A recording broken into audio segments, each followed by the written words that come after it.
그리고 오늘 또 한 가지 제가 가만히 있어. 이걸 이제부터 이걸 달아야겠죠. 괜찮아요.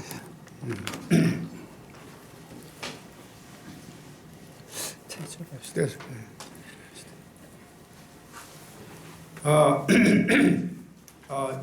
이게 너무 가까이 해서 안 되고 너무 멀리 가면 이게 조절하기 힘들어요. 그런데 제가 오늘 이 말 왜 지난번 우리 강의 때 39장을 이미 했습니다. 했는데 제가 끝난 다음에 집에 가서 여러 가지 생각을 하면서 뭔가 마음에 좀 부족한 게 있었어요. 그 39장이 하나란 개념을 아주 설명하고 있는데 여기에 대해서 좀 더 충분한 그 말씀을 드리는 게 좋겠다, 그런 생각을 하면서 제가 오늘 강의를 39장에서 우리가 다루지 못했던 지난번에 다루지 못했던 한 부분을 제가 말씀드리고, 그 다음에 40장은 아주 간단하니까 그렇게 넘어가는 게 좋겠다, 그렇게 해서 제가 다시 여기에 소개를 드립니다. 이 하나라는 개념이 제가 말씀을 드렸듯이 단순히 하나 둘 셋 그 하나가 아니고 이 하나의 개념이 전체를 포함하는데, 이 전체 속에 하나가 있고 또 하나 속에 전체가 있다는 조금 역설적인 논리적으로는 맞지 않죠. 하나는 하나고 전체는 전체고 이렇게 해야 논리적으로 맞는 말인데 어떻게 두 가지가 다 가능하냐. 그래서 그걸 이제 전문적인 용어로 이원론을 극복하는 논리다. 그러니까 서양 사람들의 논리는 아주 간단하고 분명합니다.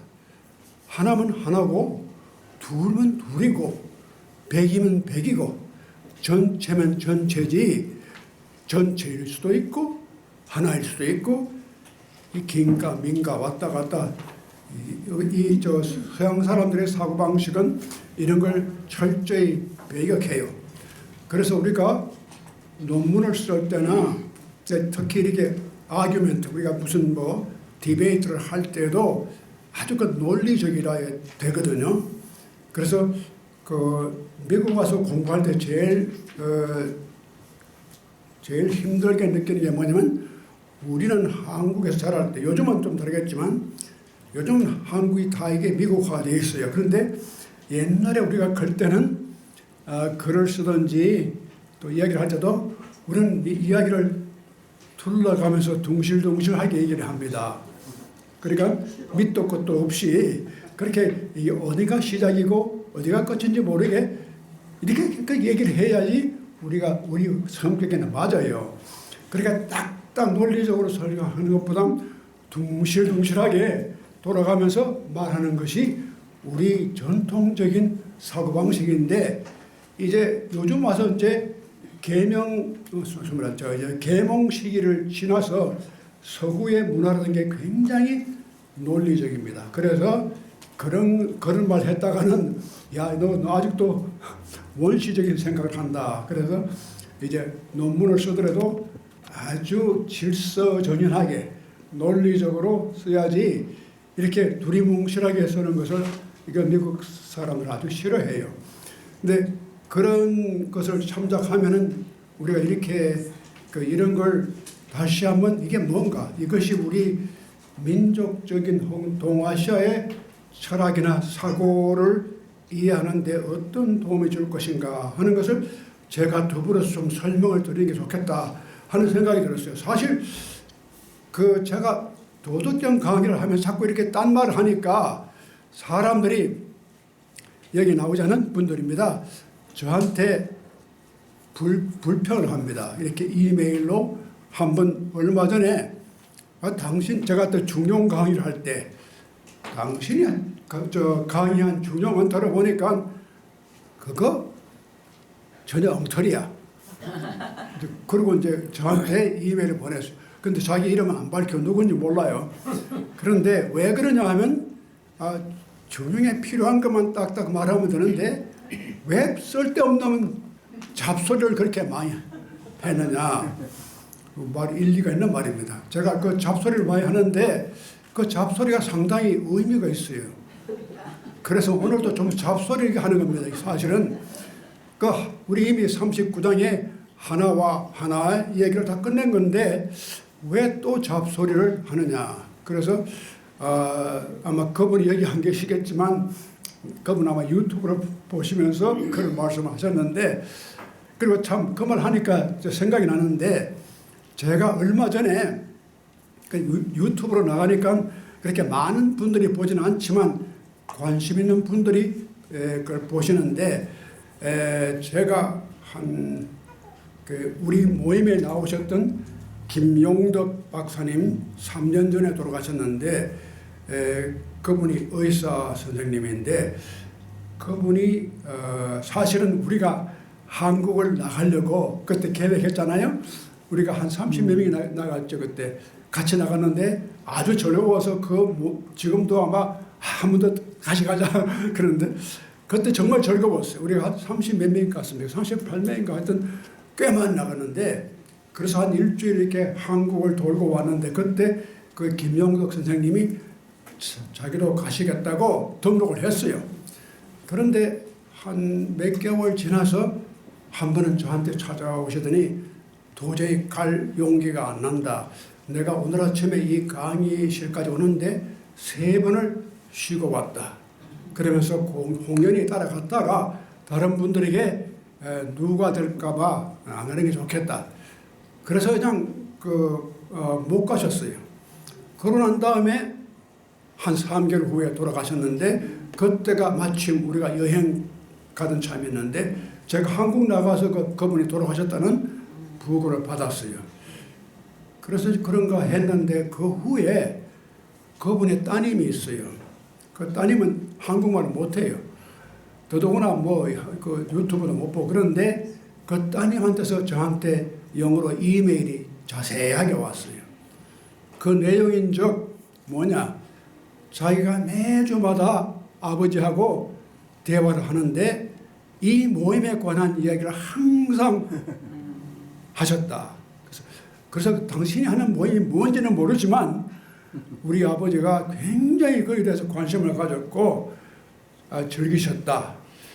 그래서 이제 그런 이메일을 받고 제가 답을 하고 사실 시간에 대해서 우리가 그 장례식에 우리가 다 갔었죠. 우리가 가고 이렇게 했는데 이제 그분이 거기서 종종 근데 그 김용덕 박사님이 제가 생각하는 게 저한테 종종 자기 따님 자랑을 많이 했어요.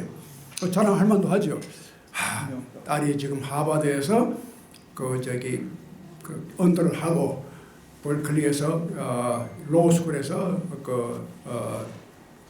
공부를 해가지고 로여가 돼가지고 어디 캘리포니아에서 일하고 있는데 그 이야기를 여러 번 저한테 아주 자랑스럽게 그래서 아이고 훌륭합니다. 좋습니다. 그런데 바로 그 따님이었어요.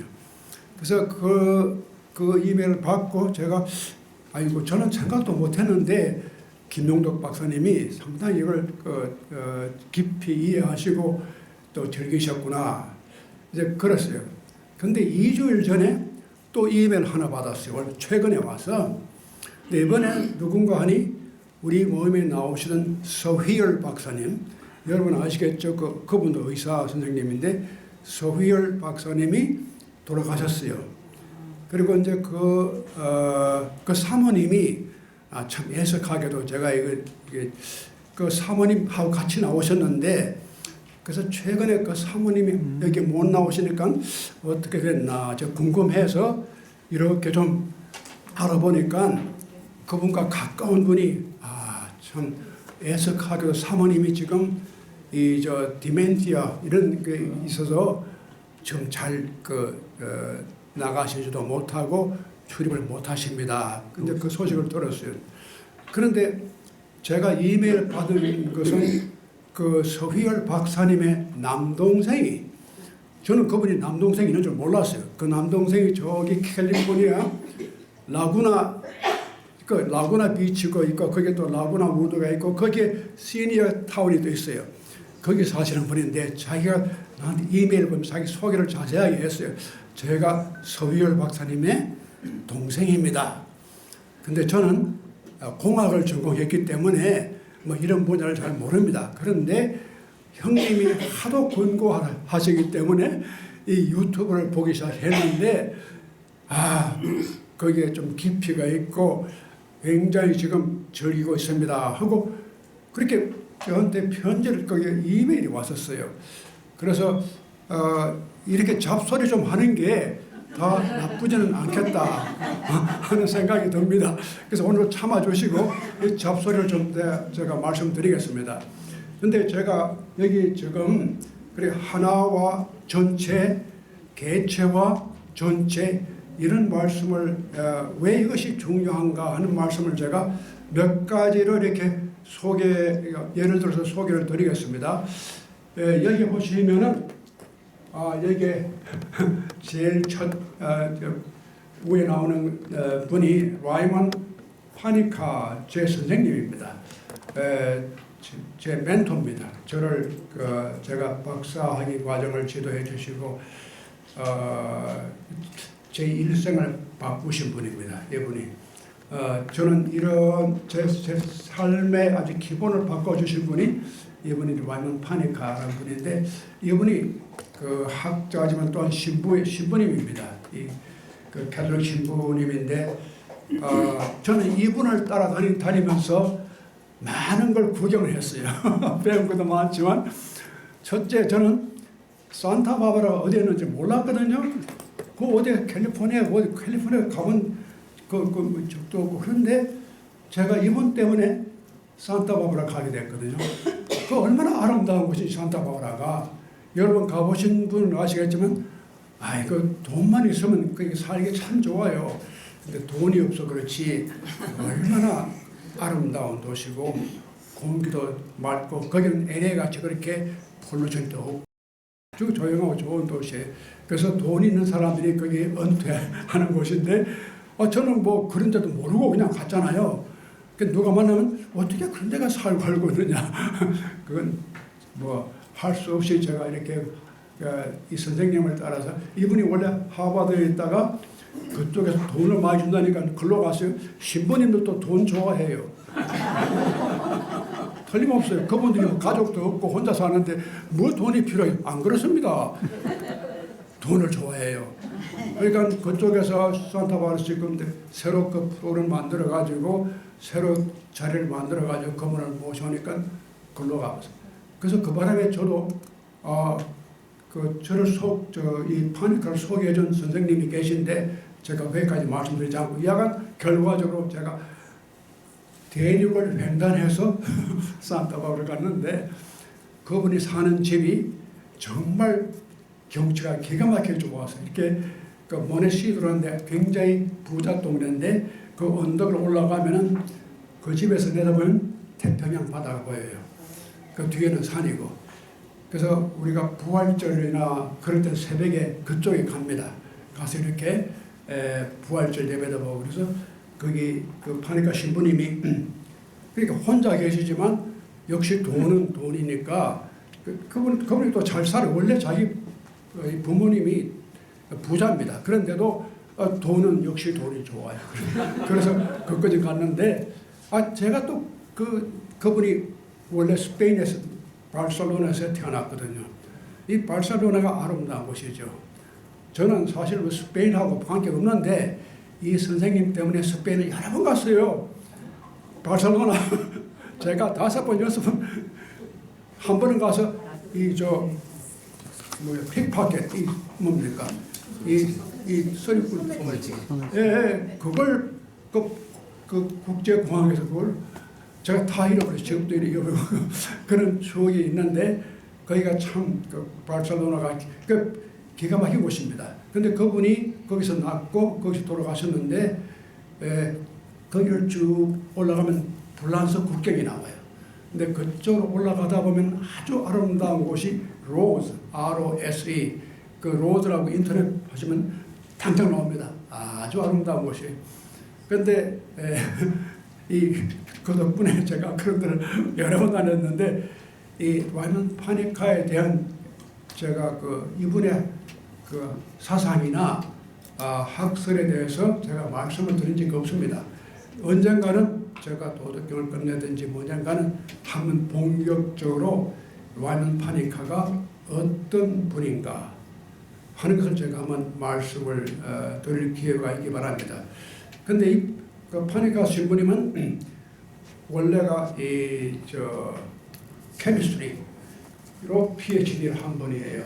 그러니까 학위가 세 가지인데 하나는 사이언스, PhD를 케미스트리로 했고, 그 다음에 철학을 했고, 그 다음 신학을 했고, 그래서 박사 학위를 세 가지 학위를 가지고 있는 분인데, 저는 이분에게 많은 영향을 받았어요. 공부를 하면서 이 사람이 또 이제 이 캐톨릭 신부로서 뭐 서구 철학이나 사상에 아주 통달한 분이지만 자기 아버지가 인도 사람이에요.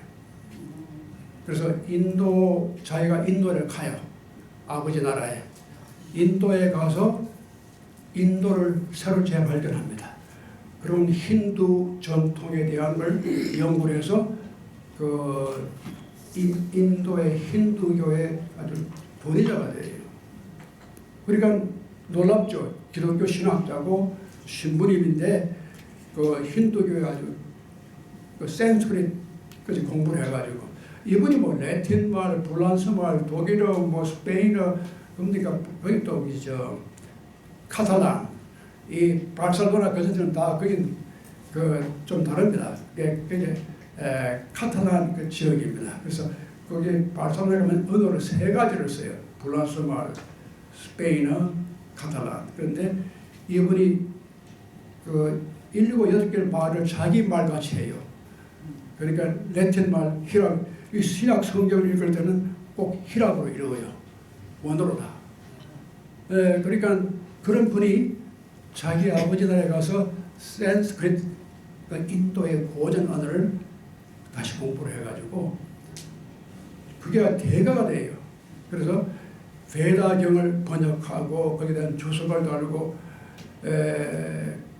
그러다가 이제 하버드의 센터 포 스터디 오브 월드 릴리전 거기에 가시게 됐는데 여간 그거는 제가 나중에 또 자세히 말씀드리겠지만 그분이 이제 자기 어머니는 아주 독실한 천주교 신자입니다. 캐톨릭 신자죠. 바르셀로나가 원래가 거기 스페인이 다 캐톨릭 아닙니까? 근데 이 자기 아버지는 인도 힌두. 그래서 이런 가정에서 태어났거든요. 그래서 거기서 결혼해가지고 뭐 쉽게 말하면 혼혈하죠. 그러니까 이게 반반이 자기 어머니하고 자기 아버지하고. 근데 아주 지니어스. 근데 이분이 그런 환경에서 크면서 컬처럴, 멀티 릴리저스 그런 백그라운드를 가지고 큰 분이에요. 근데 이분이 이제 제가 다음에 또 자세히 말씀드리겠지만 그 후에 그분의 신학이라는 철학이라는 게 인도 사상의 영향을 많이 받아요. 그런데 여기 보면 지금 여기에 제가 한 가지만 인용을 제가 여기 했습니다. 이분이 늘 절개하는 말씀이 이겁니다. 토tum in parte, pars pro toto. 그러니까 전체라고 하는 것이 부분 속에 다 들어가 있다는 거예요. 그리고 부분이 전체를 다 대표할 수 있다. 그 말을 늘 해서 그래서 지금 우리가 하고 있는 하나라고 하는 개념을 설명해 줬거든요. 그런데 우리가 보면은 하나라는 말이 우리 한국말에 참 독특해요. 하나라는 말이 제가 저번에 말씀드렸지 이 하나가 하나, 둘, 셋 하는 하나도 될 수 있고 하나는 전체를 말할 때 우리가 같이 한 마음이 됩시다. 전체가 우리 같이 마음 모으자. 하나로 다 통일합시다. 뭐 그런 말 써요. 그때 하나라는 말을 쓰거든요. 그럴 때 하나는 전체를 말하는 거예요. 그러니까 개체와 전체를 둘 다 의미하는 것이 우리 한국말의 전통입니다. 하나. 근데 이러한 것이 우리 한국 사람들의 아주 깊은 사상이 여기 하나가 들어가 있어요. 이제 그걸 생각을 우리가 해보니까 우리 한민족, 한사상, 한마음, 한결의 그런 말들이 다 의미가 깊어요. 전체를 말하는 거거든요. 그래서 여기에 보면 여기에 토툼, 그러니까 홀, 전체가 어디에 있느냐? 파트 속에 들어가 있고 또 파트가 전체를 다 대표할 수 있다. 이렇게 해서 이분의 말이 의미가 바로 이것이 우리가 생각하는 한과 한의, 그러니까 한과 한이 둘로 갈라진 게 아니고 때로는 하나가 될 수도 있고 또 때로는 전체가 될 수 있는데 이 둘이 항상 연결이 되어 있는 겁니다. 그런 의미에서 제가 이제 이분의 사상을 좀 말씀드렸고, 그 다음은 이건 전혀 다릅니다. 여러분께서 잘 아시겠지만 영문학을 하신 분들은 잘 아시는 윌리엄 블레이크라고 아주 유명한 브리티시 포엣, 영국의 시인입니다. 영국 시인 윌리엄 블레이크 여러 가지 쓴 시가 많은데 그 중에 아주 유명한 시가 바로 이 시입니다. 자, 이게 얼마나 이것이 또 하나와 전체를 잘 말해줍니까? 여기 보면은 to see a word in a grain of sand. 이 세상을 in a grain of sand. 이 모래알 속에 전 세계를 내가 본다는 것이다. 이거 말도 안 되는 얘기죠. 모래알 하나 속에 내가 전 세계를 본다는 거예요. 굉장히 신비적인 사상입니다. 그리고 또 그 다음에 and heaven, wild flower. 저 밖에 있는 야생의 꽃 속에서 하늘을 본다는 거예요. 전체를 보는 겁니다. 그 다음에 hold infinity in the palm of your hand. infinity. infinity. 우리가 한이 없이 큰 거 아닙니까? 그 infinity가 이게 하나의 그 공간적인 개념이죠. 뭐 너무너무 넓고 높고 한이 없는 이 인피니티를 갖다가 일단 뭐 이거 우리가 가진 그 손 안에 인피니트 스페이스를 우리가 볼 수 있다는 거죠. 이것도 굉장히 놀라운 역설이잖아요. 이 조그마한 내 손 안에, 당신의 손 안에 이 인피니트, 무한한 걸 볼 수가 있다는 거죠. 그 다음에 또 재미있는 게, 그 다음에 시간 개념입니다. 이터니티, 이건 영원이잖아요. 시간 개념에 이 이터니티를 이는 hour, 한 시간 속에 이터니티를 우리가 가지고 있다는 거예요. 그러니까 무한한 이터니티가 한 시간 속에 압축되어 있다는 거예요. 이것이 다 상식적으로 논리적으로는 안 맞는 얘기입니다. 안 맞는 얘기인데 이러한 그 사고가 굉장히 신비적인 차원으로 뛰어넘는데 이것이 바로 아주 적은 한 부분이 큰 세상과 하늘과 땅을 연결하는 전체를 바로 그 속에서 본다는 거죠.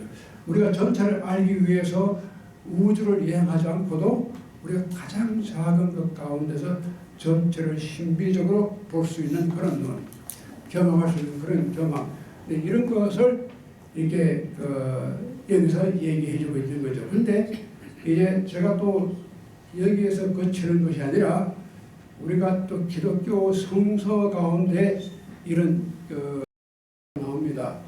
이런 양의 비유, 누가복음에 나오는 예수님의 비유입니다. 어떤 목자가 100마리의 양을 거느리고 유대 나라나 히브리 전통은 목축업이 우리가 마치 그 농사를 짓는 우리는 그 아그리컬처가 중심이었지만 이 사람들은 노매릭 피플, 이게 양이나 이 목축을 하는 것이 자기들의 주업이었습니다. 그러니까 이 성경에 보면 그 목자 이야기가 많이 나오잖아요. 양들의 이야기가 나오고. 그래서 그 사람들의 생활이 이 목축업을 중심으로 한 생활이었어요. 그런데 이 목자가 100마리 양을 이렇게 치고 가다가 한 마리가 이제 도망가고 없어. 99마리가 남아있잖아요. 그런데 그 예수님의 비유 가운데 그렇다면은 그 목자로서 어떻게 하겠느냐. 그 99마리를 거기에 남겨두고 잃어버린 한 마리를 찾으러 나갔다는 거죠.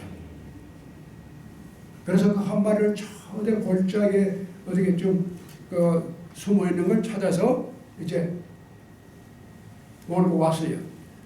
그때 기쁨은 말할 수가 없다.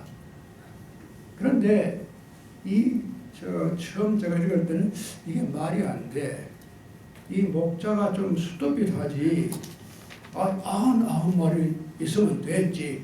그 잃어버린 한 마리를 찾으려고 99마리를 남겨두고 혹시 다른 짐승이 오거나 또 누가 도둑이 와서 훔쳐가면 어떡해.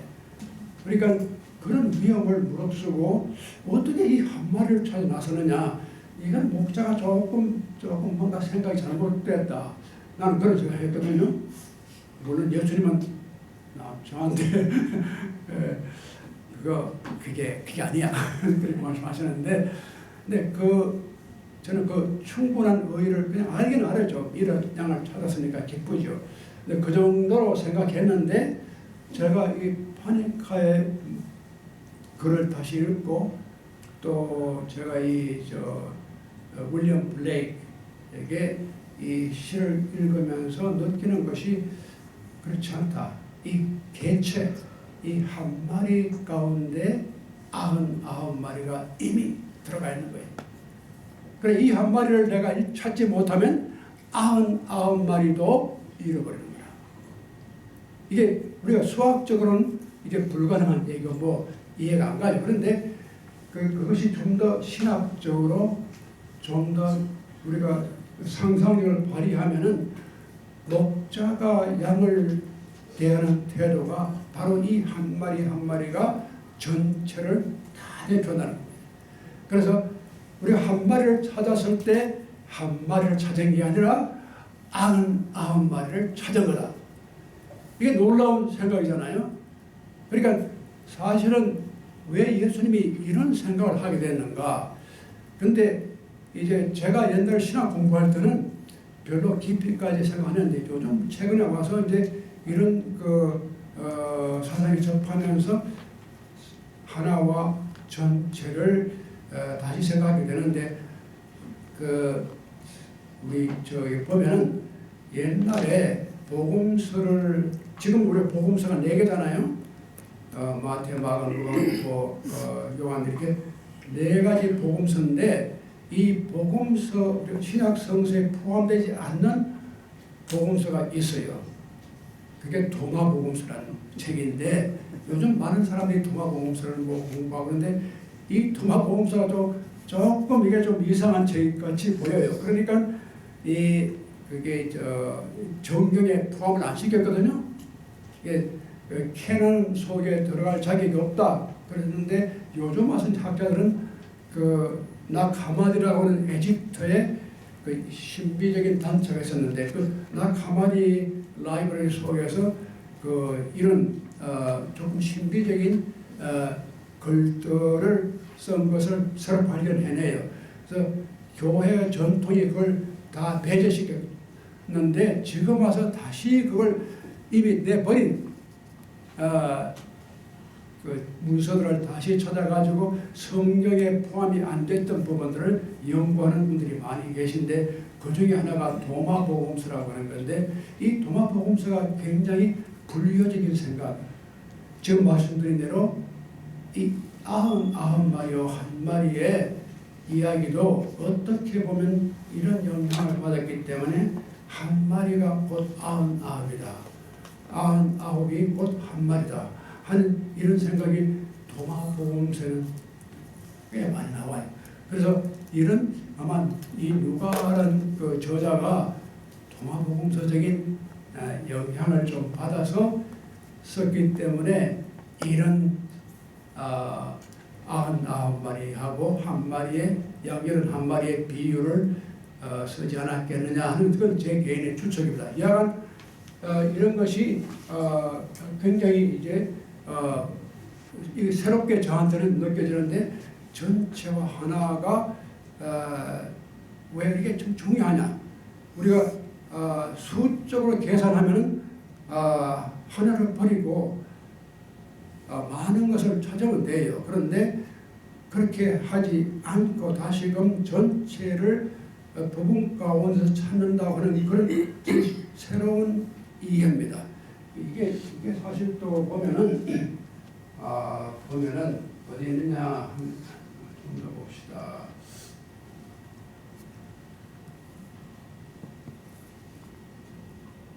이게 그 불교의 화엄사상, 우리 진호 스님은 잘 아시겠지만 불교의 화엄사상 가운데 제가 이런 얘기를 오광남 박사라고 제 친구가 있어요.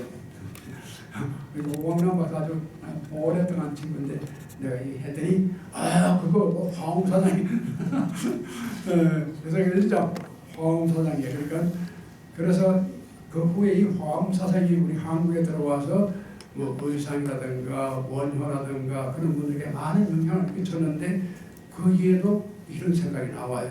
전체와 부분이 이게 둘이 아니고 하나가 되고 삼성이 일성이 되고 일성이 삼성이 되고 그런 복잡한 얘기 나오는데 약간 우리가 볼 때 이것은 어떤 종교나 문화나 전통을 불문하고 다 이런 사상이 깊이 들어가 있지 않았겠느냐. 그래서 아마 이러한 전체가 곧 부분이요, 부분이 곧 전체인 것을 강조하지 않았나 하는 그런 생각을 하게 됩니다. 그리고 제가 이 40장에 그 다음 우리가 40장을 들어가겠습니다.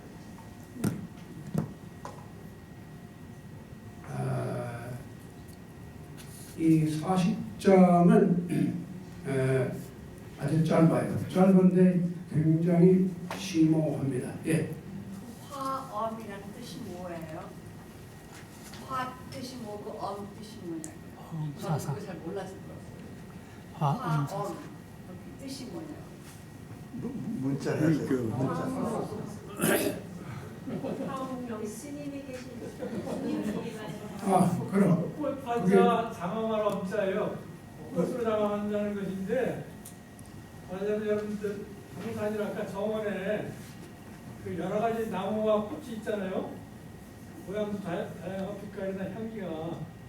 그래서 아무리 아름답다고 장미가 가득한 한 꽃이나 한 나무보다는 다양한 여러 가지 그 나무와 꽃이 어울리는 것이 아름답다.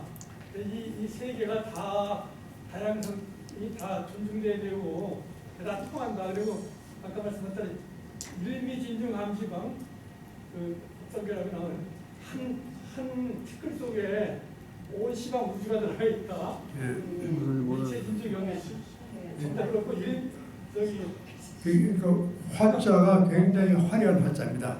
이게 플라워 가랜드라고 영어는 그렇게 번역해요. 플라워 가랜드. 그래서 이게 왜냐면 불교에서 그 지멜로 우리 제 선생님 항상 말하듯이 it's a towering achievement. 이게 불교 사상 가운데 굉장히 빛나는 사상이다. 예, 그런 얘기를 많이 합니다. 화엄이라고 이 두순이라는 사람이 그렇게 처음 이걸 일으킨 사람인데 한국 신라 때 많은 분들이 이 영향을 받았습니다. 그런데 얘가 그만큼 그 플라워 가랜드 아주 불교의 여러 가지 사상 가운데도 굉장히 특출하게 이렇게 그 빛을 발하는 이게 플라워 그 꽃이 아닙니까? 플라워 이 화자가 그 화자거든요. 예, 그래서 그 사람을 화음이라고 우리말로 일본말은 고개니까 그렇죠. 그리고 영어로는 플라워 가든이라고 붙이고 이제 한문에서 화음인데 화옌 중국에서는 화옌이라고 합니다. 그런데 이 우리말로는 화음 그렇게 해서 표현한 겁니다. 그걸 찾으면 다 자세히 나옵니다. 예. 그리고 제가 40장에 들어가면서 40장을 보시면은 거기에 참 또 재미있는 얘기가 나옵니다. 이 반자, 예? 반자 이게 반자 도지동 반이 뭐냐 이 반자 반은 반이라고 하는 것 자자 그래서 반자 도지동 도의 움직임이다. 이 반이라고 하는 것이 도가 움직이는 모습을 그 다이나믹 프로세스 일종의 다이나미즘 오브 다오 다오가 이렇게 다오가 가지고 있는 어떤 활력은 바로 반이다. 이게 말도 안 되거든요. 반대하고 이게 반은 이게 부정적인 개념이잖아요. 반대로 하고 정이 아니고 반이에요. 이 도요가 이게 좀 삐딱한 게 나오는 거예요. 도의 움직임은 바른 데 있다. 이렇게 말하는 것이 상식적으로 한데 반에 있다. 근데 이 반자가 제가 그 밑에 설명을 해서 이 반자가 이 도덕계는 그냥 반대하는 반자로 나와 있지만 이걸 또 한문에서는 그 회전한다고 혹은 리턴한다는 것 이것이 우리가 그걸 반납한다 그러잖아요. 뭐 책을 반납한다든지 뭐 원래 우리 가지고 왔던 것을 다시 돌려주는 것 이게 반납이잖아요. 다시 돌아간다는 뜻이 있거든요. 그래서 여기에 반자가 바로 그런 의미의 반입니다. 단순히 반대하는 뜻이 아니고 이게 어떤 형태로든지 다시 원점을 데려가는 것 이런 것이 이 반인데 여기에 반이라고 하는 것 곧 이렇게 리터닝 그런 뜻이에요. 그 다음에 이것이 그러니까 반자 도가 움직이는 그 모습을 한마디로 하면 그건 반이다. 리터닝 혹은 turning around, going back 그런 뜻이 있고 그 다음에 또 한 가지는 약자 도지용이라 이것 또한 의미가 도의 쓸모는 강한 데 있는 게 아니고 약한 데 있다는 것. 이게 놀라운 사실이죠. 아니 뭐가 좀 쓸모가 있으려면 강해야지 약해 빠진 걸 어디가 쓸모가 있어요. 그러니까 이 도의 이 쓸용자입니다. 쓰임새는 약함에서 나온다. 근데 이 불교에서 또 체와 용이 있습니다. 티용 이렇게 한문은 티용 그런데 유교도 신유학 계통에서는 체와 용을 많이 썼어요. substance가 뭐냐? 그 다음에 이것이 바깥으로 작용할 때는 용이라고 그러고 그 안에 본래적인 본체는 체라고 그랬죠. 몸체자. 그런데 이 옛날에 이름이 나오기 전에 벌써 도덕경은 반자를 써가지고 반이 바로 도가 움직이는 하나의 그 모습, substance고 반의 쓰임은 양에 있다. 그렇게 이렇게 대조적으로 읽어야 돼요. 그러니까 도의 다이내미즘, 도의 움직임, 또 도의 쓰임 이 두 가지가 있거든요. 우선 이 반이라고 하는 개념을 좀 더 살펴보면은 이건 깊은 의미가 있어. 왜 도라고 하는 것이 앞으로 계속해서 진전하는 것이 아니라 다시 이렇게 돌아오는 것, 다시 돌아오는 것, 이걸 가지고 도의 뜻을 갖다가 여기에 도의 움직임의 모습이 있다. 도가 움직이면 항상 이렇게 회전하는 형식으로 돌아가는 것, 이것이 도의 모습이다.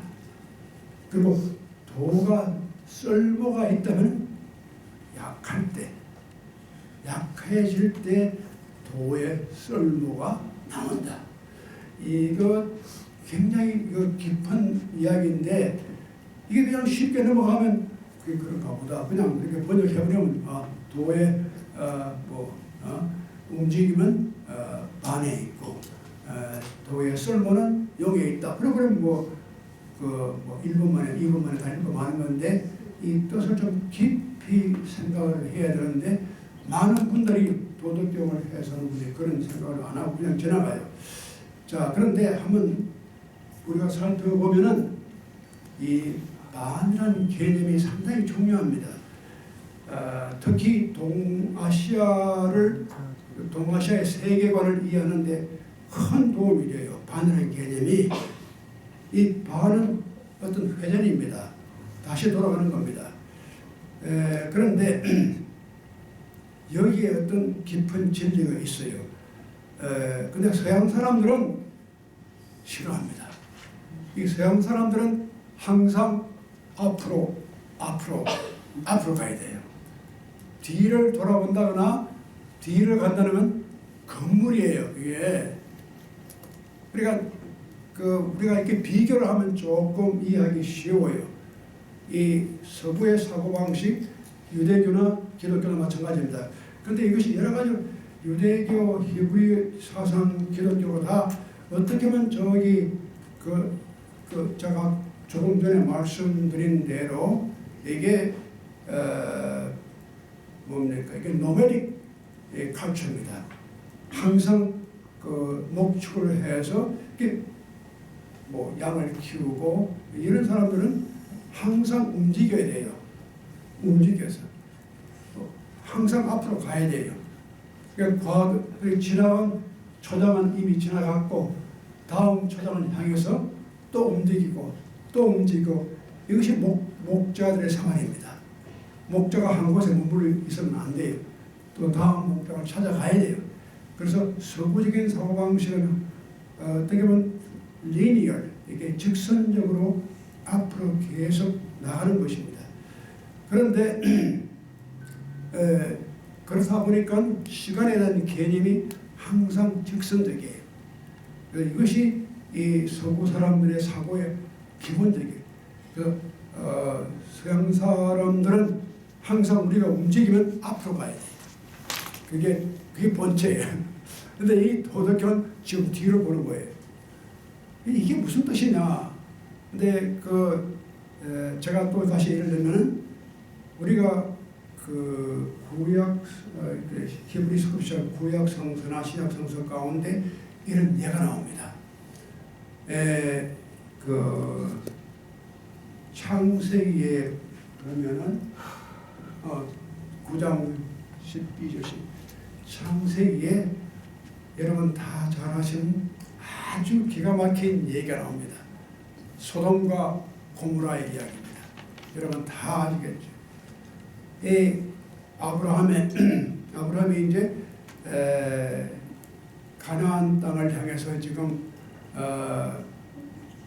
찾아가고 있는 과정 가운데서 이제 아브라함의 형의 아들이 롯인데 그 롯을 자기 아들같이 사랑하고 근데 이분들이 거의 가나안 땅 가까이 와서 그 근처에서 거기서 장막 생활을 하고 있는데 그 소돔이란 도시가 너무나 타락하고 그 소돔과 고모라가 이건 정말 그 도시가 방탕하고 하나님께서 안 되겠다. 이 도시를 멸해야 되겠다. 그래서 멸하라고 하는데 그래도 아브라함이 착하고 아이고 하나님 좀 그렇게 해야 좀 이렇게 하나님하고 이제 딜을 좀 합니다. 조금 도와주시오. 내가 이렇게 타락한 도시에서 의인을 10사람 처음에는 한 50명 만 찾아오면 하나님께서 이 도시를 멸망하지 않겠죠. 그래 말이다. 10명 또 50명 찾아봐. 아니 찾아봐도 50명 안 되는 거예요. 그러면 30명 그래 하나님이 좋다. 30명 찾아봐. 아무리 생각해도 아무리 뽑아도 30명이 없는 거예요. 이 도시에 정말 의롭다는 사람이 30명이 안 돼요. 나중에는 20명, 나중에는 10명까지 내려갔는데 하나님이 스탑. 10명 더 이상은 못 내려가. 그러니까 10명을 찾아야 되는데 10명이 없어요. 기가 막히죠. 그 큰 도시에 10사람을 찾지를 못했어. 그러니까 이제 할 수 없이 이제 뭐 이게 화염불이 내려오고 뭐 난리가 나는데 자 그런데 아브라함이 생각하니까 자기 사랑하는 그 롯의 가족을 좀 살려줘야 되겠다. 그래서 그렇지만 이 사람들은 참 선하고 착한 사람들인데 이 롯의 가족만큼은 좀 살려주십시오. 그래서 천사가 내려와서 재밌는 얘기입니다. 그래 살려줄게. 조건이 있어.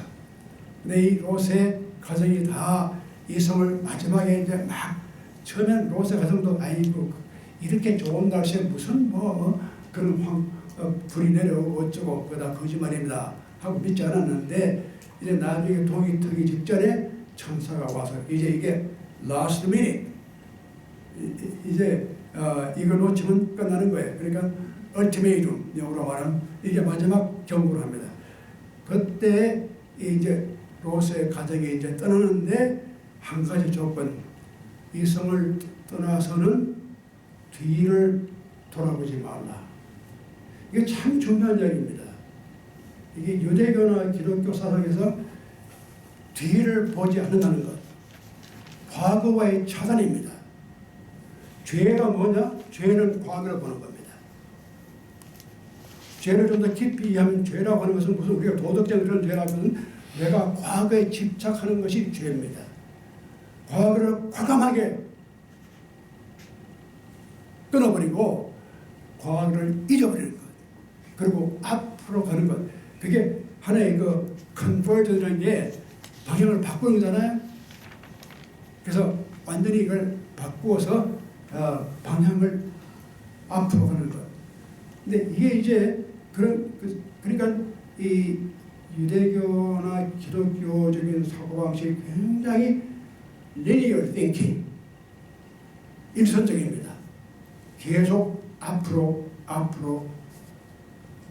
나가세 거기 우리 찬송가도 그러게 있죠. 나가세 네, 그런 계속 앞으로 가는 그런 행동이지 뒤를 돌이켜보는 거는 그게 건물이에요.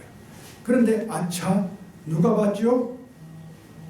롯의 아내가 이렇게 나오긴 나왔는데 그래도 두꺼운 보물도 있고 자기 뭐 팔찌도 있고 뭐 다이아몬드 뭐 이것도 있고 저게 다 불 타면 어떻게 하나 말이야. 야, 그 진짜 그 불이 내려가서 타는가 어쩐가 뒤로 돌아보다가 그만 소금 기둥이 되어 있잖아요. 그래서 그 전설입니다.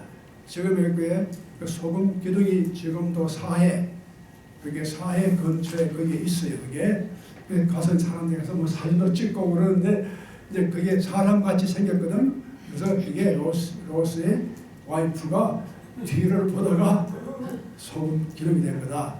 그렇게 이제 하잖아요. 근데 그 상징적인 저는 그 역사적인 사실보다는 이것이 던져주는 그 상징적인 의미가 커요. 봐, 이렇게 우리가 그 소돔을 한번 떠나서면 뒤를 돌아보지 마. 이제는 앞으로 나가야 돼. 하나님이 프라미스드 랜드, 가나안, 약속의 땅을 향해서 계속 나가야지 뒤를 보는 것은 이건 틀린 거예요. 그러니까 저주를 한 거예요. 그래서 거기에서 소금기름이 되잖아요.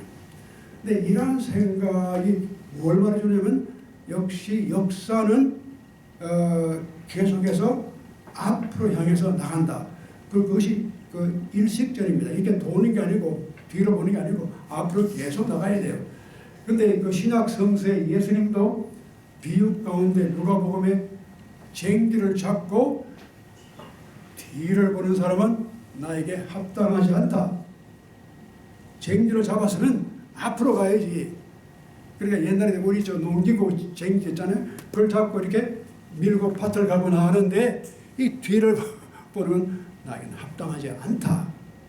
그런 말이 나와요. 그러니까 저는 옛날에 그런 얘기를 뭐 읽어왔지만 그 깊은 뜻은 몰랐어요. 근데 요즘 최근에 보면 그것이 바로 서구 문화의 기본적인 멘탈리티를 반영해 준 거예요. 서구 문화는 굉장히 직설적입니다. 도는 게 없어요. 계속 나가야 돼요. 과거를 보는 것은 심지어는 그건 죄라고 생각했어요. 그런데 이런 사고방식이 서구 사상에 어떤 영향을 미쳤는가? 이게 중요합니다. 사실은 이 사상이 여러 가지로 공헌을 많이 했는데 우리 간단히 말씀드리면 여러분 거기 에볼루션 뭡니까? 그러니까 에볼루션 진화적인 우리말로 생물학적인 진화. 그 누가 멘토입니까? 누가 그 진화를 냈잖아요. 이 진화론의 기본적인 사고의 틀이 리니얼 띵킹입니다.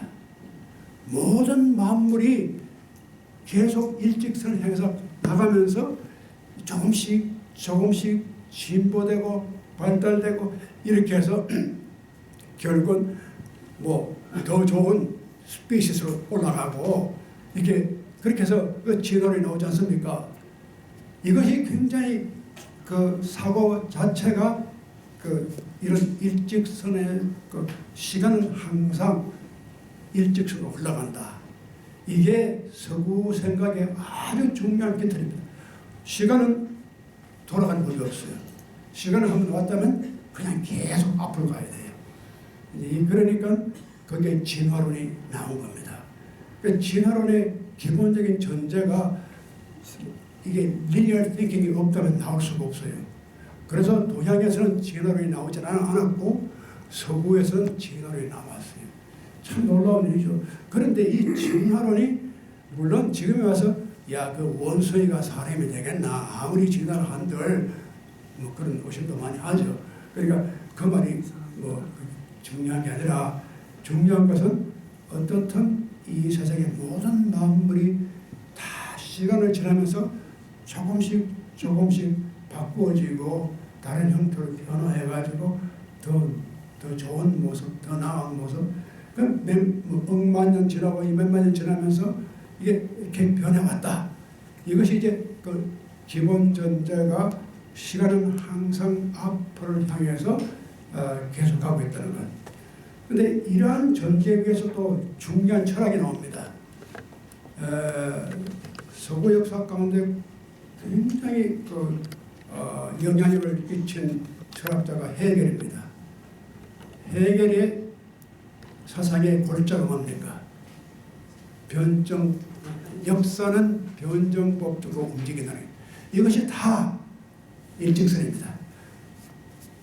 정이 나왔다, 반이 나왔다, 합이 나왔다, 또 그걸 올라가서 또 정이 나오고 또 반이 나오고 이렇게 해서 점점 시간이 갈수록이 사회가 또 모든 만물이 이렇게 변화하는 것이 그것이 해결의 변정법 dialectical thinking인데 이것이 또한 시간은 일직선으로 흘러간다는 전제를 할 때 그런 생각이 나오는 거예요. 자, 해결의 영향을 받은 사람들이 많아요. 카르 막스도 그렇죠. 그러니까 이런 진화론이 가서 해결 같은 그런 철학적인 것이 나오고 해결 철학을 중심으로 해서 막스에 나오거든요. 그래서 이 사회가 점점 더 좋은 사회로 올라가다가 마침내는 그 마지막 골이 어디냐? 유토피아, 클래스레스 소사이티. 그러니까 우리가 그것이 목적인 게. 그러니까 목적론적으로 가는 것이 다 시간을 일직선으로 보면은 목적으로 가야 돼요. 참 놀라운 거지. 이렇게 하니까 해결도 그런 틀 밑에서 변정법이라고 하는 그런 역사의 법칙을 관찰했고 또 거기에 입각해가지고 마르크시즘도 그렇게 해서 그렇지 언젠가는 지금은 이게 스토리가 많지만 결국에 가서는 절대적인 그 해결의 absolute spirit 절대 정신이 이기는 그런 유토피아가 이루어진다는 그런 신앙을 가지고 있는 거죠. 어떻게 기독교도 굉장히 거의 가깝습니다. 기독교도 역사라는 것은 창조가 있었고 이 창조가 계속해서 나가다가 결국은 어떤 종말을 가져가는데 마지막 종말에 뭐가 나옵니까? 예수가 재림한다든지 또 그게 천국이 이제 임한다든지 그런 것이 최종 목적입니다.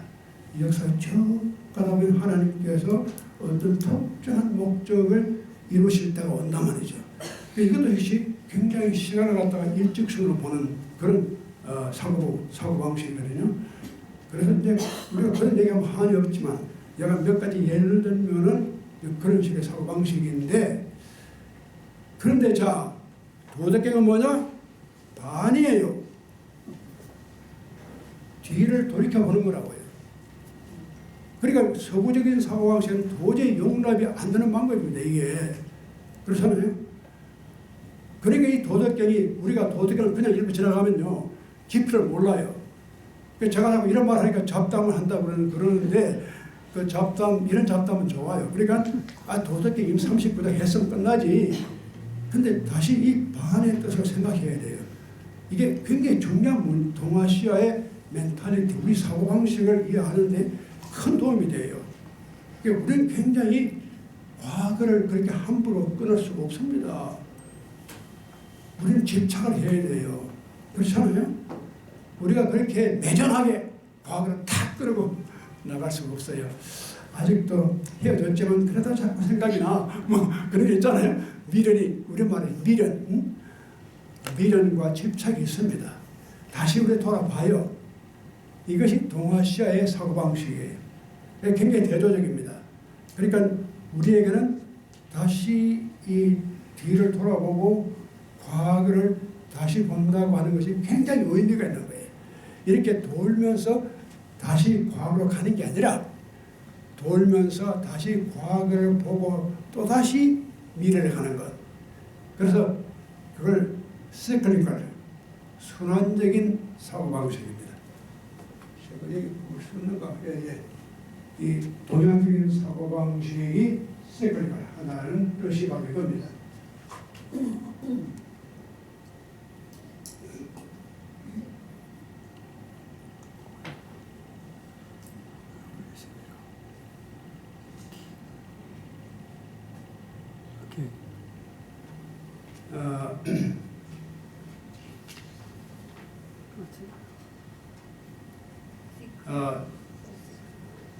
이 동양 사람들은 시간을 일직선으로 보지 않았어요. 왜냐하면 우리 동양 사람들이 제가 말씀드렸듯이 원래 생활 방식이 이런 그 목축 생활이 아니고 농경 생활을 했어요. 농사 짓고 그래서 철이 오면은 씨를 뿌리고 또 철이 되면은 추수를 하고 또다시 그 다음에 또 씨를 뿌리고 이게 순환적이에요. 그래서 자기가 자란 그 환경이 이렇게 도는 거예요. 이렇게 세상은 이거 돌고 도는 것이 세상이에요. 그런데 이런 생각을 하면서 우리의 시간관이 그렇게 된 거예요. 그래서 이게 동양 사람들은 또 한 가지 중요한 것이 이렇게 그 농경 민족들은 이 땅을 중심으로 해서 살아왔기 때문에 이것이 도는 것을 굉장히 자연적인 법칙으로 받아들여요. 그래서 시간을 이해할 때도 시간은 항상 공간과 같이 이해를 하지 시간만 따로 독립해서 시간이 간다. 우리 말이 뭐 시간이 간다, 시간이 흐른다. 시간이 어디를 가요? 간 데가 없어. 어디를 시간이 가요? 시간이 어디 뭐 보입니까? 야, 시간이 그냥 빨리 지나가. 말은 그렇게 해도 실제로 시간은 보이지도 않고 우리가 잡을 수 없고 빨리 가는지 늦게 가는지 우리가 말은 그렇게 하지만 시간은 그렇게 우리한테 느껴지지 않아요. 그러니까 특히 서양 사람들은요, 서양 철학하는 사람들은 항상 시간을 독립적으로 봐요. 공간과 관계없이 시간만 따로 독립해서 시간이 가고 있는 것처럼.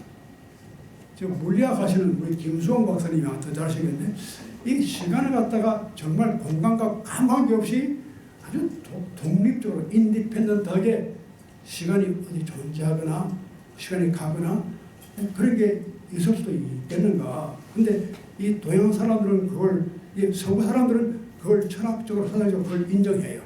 시간이 따로 있다. 그 시간이 흘러간다. 그렇게 인정하는데 동양 사람들은 그걸 인정하지 않아요. 시간은 따로 없어. 공간이 변화할 때 우리가 공간을 이렇게 재보는 것이 시간이야. 예를 들어서 우리가 아침에 밥을 먹고 이제 배가 고플 때쯤이면 지금 12시인가 보다.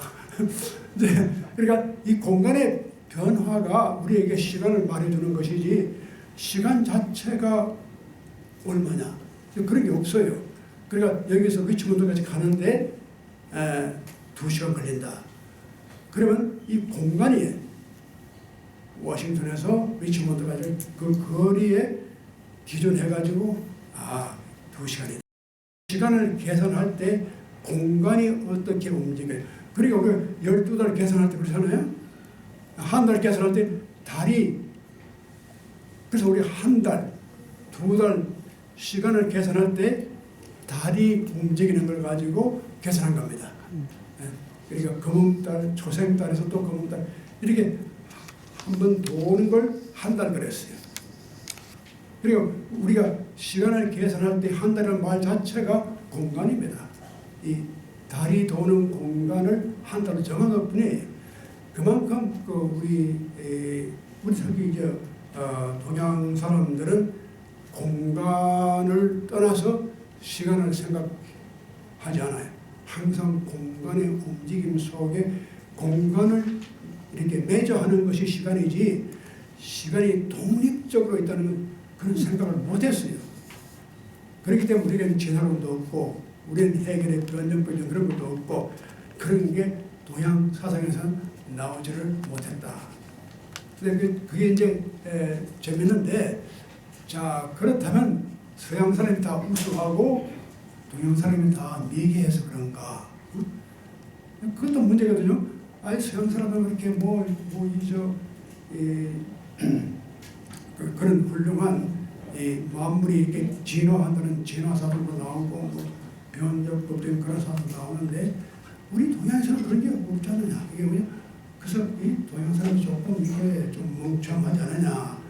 그런 생각을 많이 하는데 제가 오늘 말씀드린 것은 그게 아니다. 그 말씀이에요. 이렇게 우리가 다시 과거를 돌이켜보고 순환, cyclical view, 이렇게 순환적인 생각을 하는 것이 그래서 제가 학교에 가면 이 서양 학자들하고 논쟁을 할 때가 이걸 많이 얘기해요. 이 서양 사람들이 잘못 보고 있는 거예요. 너희들은 시간 관념도 없고 그래서 우리 한국 사람은 시간 관념이 없으니까 코리아 타임스 괜찮고 그 우리는 그렇게 시간이 그렇게 문제하지 그거 뭐좀 너 좀 어때? 그러니까 그 시간이 뭐 죽고 사는 거 아닌데 서양 사람들은 뭐라 그럽니까? 그 죽고 사는 거예요. 데드라인. 그 죽고 사는 거예요. 이게 시간이 우리 데드라인. 그거 하면 죽어요. 그만큼 시간의 흐름을 아주 시리어스하게 생각하는 거예요. 근데 우리 서양 사람들, 우리 한국 사람들은 그까지 너 좀 못 두고 좀 일찍 가면 못 돼. 그게 그거지 뭐. 그게 대한 그래서 시간 개념이 없다. 이제 그런 얘기도 하는데 결국은 우리 생활 속에서 아마 그런 면이 좀 있었다는 건 우리가 이제 인정할 수밖에 없지만 그러나 좀 더 깊이 들어가면은 이 시간 개념과 공간 개념을 같이 연결시켰다는 게 상당히 중요한 겁니다. 그래서 우리는 과거가 그냥 지나간 과거가 아니고 항상 과거를 다시금 우리가 살려요. 제가 쉬운 말씀드리죠. 이게 지금 저는 정치적인 이념으로 우파좌파 그게 아니고 한 가지 예를 들면 우리 가장 잘 아는 박정희 대통령이 이제 1961년에 쿠데타를 하지 않았습니까? 그래서 독재자가 됐지 않습니까? 유신이 됐지 않습니까? 그 당시에 그때 우리 나가서 데모도 많이 하고 그랬죠. 근데 요즘 와서는 또 박정희가 아니었으면 나라가 어떻게 됐을까? 그래서 새로운 생각을 한단 말이에요. 역사라고 하는 것이 이게 다 고정이 된 게 아니고 다시 우리가 돌이켜서 새롭게 역사를 이해하는 거예요. 우리가 세계 역사 가운데 세계 무대에서 다시금 박정희를 재평가해야 되겠다. 뭐 이런 심지어는 뭡니까? 그 키신저가 키신저 잘 아시는 분이 키신저가 아시아의 정치사에서 가장 존경하는 인물이 둘인데 하나는 싱가포르의 이관용, 또 하나는 사우스 코리아의 박정희. 근데 이런 사람이 그런 평가를 우리가 데모할 때는 생각이나 했겠어요? 저는 상상도 못해요. 그때 유신체제 반대하고 박정희 반대할 때 누가 그런 생각을 감히 해요? 그런데 이제 지금 와서는 그 생각이 달라지지 않아요. 그러니까 우리가 다시 역사라고 하는 것은 지나간 게 아니고 우리가 어떤 관점에서 다시 어떻게 보냐에 따라서 달라지는 거예요. 그래서 우리가 그런 관점이 굉장히 그래서 제가 그런 이런 농담을 종종 합니다. 여기 이제 용서하시고 들으시기 바랍니다. 1960년대, 70년대 그 유신체제 반대하려고 한번 나가서 데모하면 못 해본 사람은 바보야, 멍청이야. 안 그래요? 그런데 아직도 밴다, 아직도 유신 데모하고 아직도 데모하면 그것도 바보야. 그렇잖아요. 그때는 우리가 상상도 못했죠. 이것이 그 순환적인 사고를 보면은 그렇게 간단하게 과거는 흘러가고 끝나는 게 아니고 과거를 다시 우리가 돌이켜보고 다시 돌아오는 이런 이게 바로 도의 움직임이에요. 그래서 그 도이라고 하는 것이 움직인단 말이에요. 도가 움직일 때는 항상 이렇게 이 반자가 다시 돌아가는 것. 이것이 참 중요합니다. 그리고 좀 시간이 많이 가서 좀 제가 마지막 한 가지만 더 하겠습니다. 약이 뭐냐? 아직도 제가 번에 대해서 할 말이 많아요. 근데 이게 조금 참아야 제가 절제를 좀 해야 됩니다. 집에 가서 하면 또 할 말 또 생긴다. 근데 이 썰 용자거든요. 왜 해필이면 도의 썰모는 약함에 있다. 이것도 이해가 안 돼요. 강함에 있어야 돼요. 뭘 좀 써먹으려면 뭐 강해야지. 팔에 힘께나 써야지. 이거 약해가지고 어디서 써먹어. 그렇잖아요. 왜 강이라고 쓰지 않고 반대, 약이다. 약해 빠져가지고 아무 작에 쓸데없는데 그 약이 바로 도의 쓰임새다. 아주 역설적입니다. 근데 이걸 우리가 깊이 사고를 해야 돼요. 근데 자, 우리가 다 자기가 잘났다고 강하다고 외치지만 사람이 한번 약해져 봐야 돼요. 약할 때 자기를 알게 돼요. 약할 때 세상이 어떻다, 도가 어떻다는 걸 알게 돼요. 인간이 약해질 때 쓸모가 있어요. 그 약함이라는 게 결코 우리가 강함과 약함을 비교해서 어느 것이 좋고 나쁘고 아닙니다. 인간이 나약해졌을 때 하나님을 찾고 진리가 무언가, 죽음이 무언가, 삶의 뜻이 무언가, 인간이 약해졌을 때 그런 깊은 사상적인 것, 종교적인 것, 이런 무슨 추상적인 생각을 하게 돼요. 신을 찾게 돼요. 인간이 강했을 때 찾는 게 아니고 약해졌을 때 찾는 거지. 이것이 바로 쓸모예요. 약할 때. 하나님은, 기독교적으로 말하면 하나님은 우리가 약할 때 찾아오십니다. 놀랍죠. 우리가 강할 때 찾아오는 게 아니라 약해졌을 때 신이 나를 찾아오는 거예요. 정말 그 신비스러운 얘기인데, 약함이라는 게 얼마나 중요한 것인가. 인간이 약함을 통해서 도를 자기가 깨닫는 겁니다. 그래서 거기에서 쓸모가 나와요. 근데 저기